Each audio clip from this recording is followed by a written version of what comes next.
Hello everyone, I hope you're having a beautiful day. On today's video, I'm going to do a challenge and finish a sketchbook in a week. That's really hard for me. I think I don't really have a finished sketchbook. I always just left them middle way or they not finished properly. But on today's video, I'm going to challenge myself and finish a sketchbook in a week. Surprisingly, I was able to finish it in 5 days. As you can see, I picked a small sketchbook to keep the goal achievable. I knew that if I pick a sketchbook with hundreds of pages, it would only discourage me by only looking at it. So I picked a small one that I believed I could finish it successfully at the end of the week. And however, it wasn't that easy, but I'm so happy that I was able to finish it.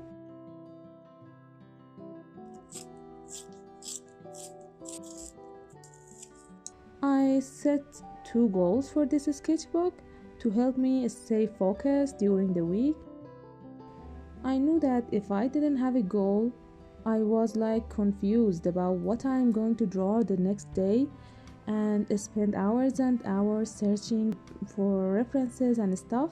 I planned all of that a day before, like what to draw every day, and it helped a lot and it saved me a lot of time. My main goal for this sketchbook was improving my drawing skills, and the second one was finishing it in a week.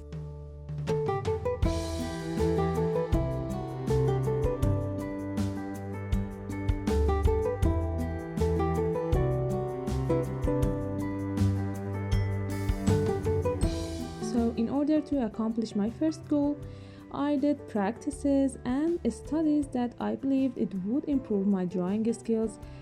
I think these practices needs to be done regularly on a daily basis, but really I was surprised by the result I got at the end of the week. Maybe I just got 1% better, but I could feel it, like it was so obvious. By finishing each page, I got more motivated and more confident about my drawing skills, and everything got a little better. Everything got 1% better at the end. You know, it's like if you draw 4 hands, the 5th one will be easier to draw. So stick with me till the end. I'm going to mention the practices I did each day. You can also join me and do this challenge and see how much you're gonna improve in a week. Or you can also do these practices daily and get 1% better every day. Thank you for watching. I hope this video will be helpful to you, and bye bye.